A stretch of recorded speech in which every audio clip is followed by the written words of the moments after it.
Bonjour à tous. Aujourd'hui, je vais vous parler de Trap, un film de M. Night Shyamalan avec Josh Hartnett. Le film est sorti le 2 août et le film nous raconte donc l'histoire d'un tueur en série qui est surnommé The Butcher par la presse et qui va rejoindre sa fille Riley au concert d'une pop star. Le père de famille va réaliser rapidement que la salle a été bouclée par la police pour l'appréhender. Il va se retrouver ainsi piégé à l'intérieur de l'immense enceinte. Bon bah c'est une catastrophe, hein. C'est un très mauvais film, mais je crois pas que ce soit débattable, hein. Vraiment. C'est un mauvais produit. Soyons honnêtes, le film est en deux parties. Bon, je vais pas dire ce qui se passe dans les parties, hein, je spoil pas, mais il y a vraiment deux parties au film. La première partie, on va dire, elle est plutôt correcte. Effectivement, on se rend vite compte que ça va pas être crédible, qu'il y a beaucoup de facilité scénaristique, mais j'ai envie de dire, par rapport à ce qui se passe dans la deuxième partie, franchement ça passe.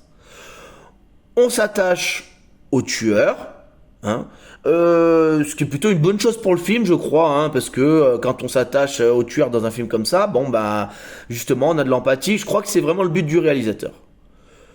On s'ennuie pas, mais même c'est pas un problème du film, hein, on s'ennuie pas dans le film, hein, le rythme est plutôt bon, hein, mais voilà, cette première partie, je dirais qu'elle est correcte. Et même dans ma tête, je me disais, bah c'est pas si mal, parce que j'avais vu les critiques qui étaient pas très bonnes.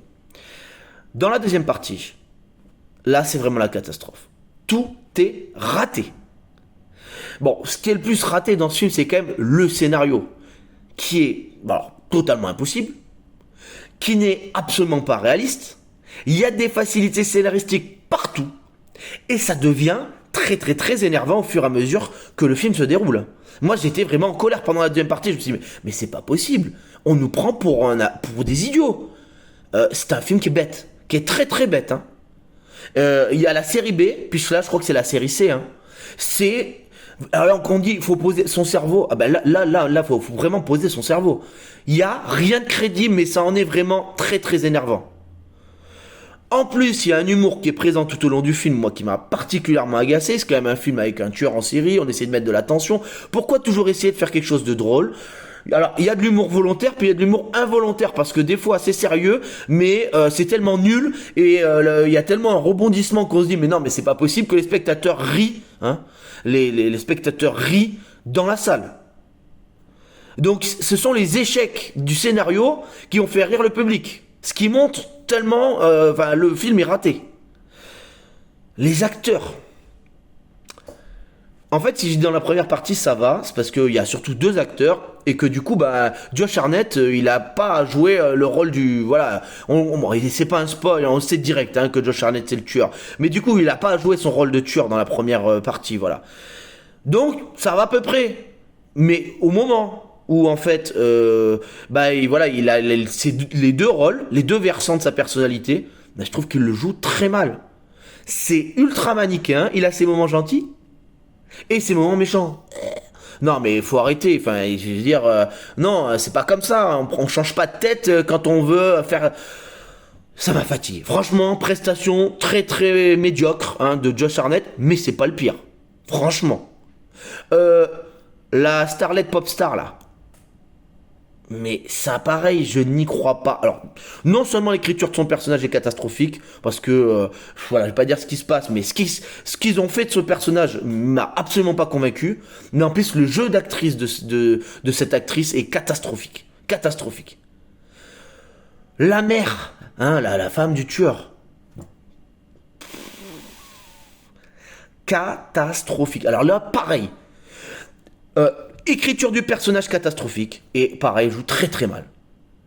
Tout le monde, tous les acteurs de ce film sont en surjeu. Tous.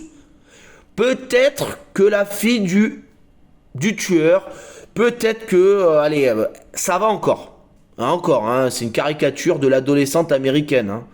Mais ça peut passer à peu près. Mais franchement, les acteurs de ce film sont tous très, très, très mauvais. Comment un mec aussi talentueux que M. Night Shyamalan, qui a réalisé Incassable, qui a réalisé Sixième Sens, même Glass, même Split, mais tout ça c'est... Puis la réal, ok, bon ça va, hein, franchement c'est plutôt bien filmé, mais enfin il y a aucune mise en scène, franchement j'ai pas trouvé ça incroyable au niveau de la réal, hein. Même dans ce domaine-là, ça m'a pas transcendé.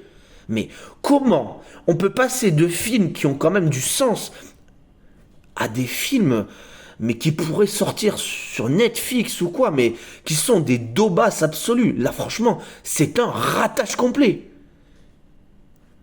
Non, non, je suis désolé. Je ne suis vraiment pas content là parce que je sais que ce gars-là, il est capable de faire quelque chose de brillant. Et là, on a un truc, mais pour les gens bêtes, d'accord? Pour les gens bêtes. Je suis désolé. Je suis très en colère contre ce film. Et déjà, Knock at the Cabin, c'était de la nul, faut dire la vérité. Et là, c'est encore pire. Voilà, c'est encore pire. C'est pour toutes ces raisons que je lui mettrai la note de 3 sur 10.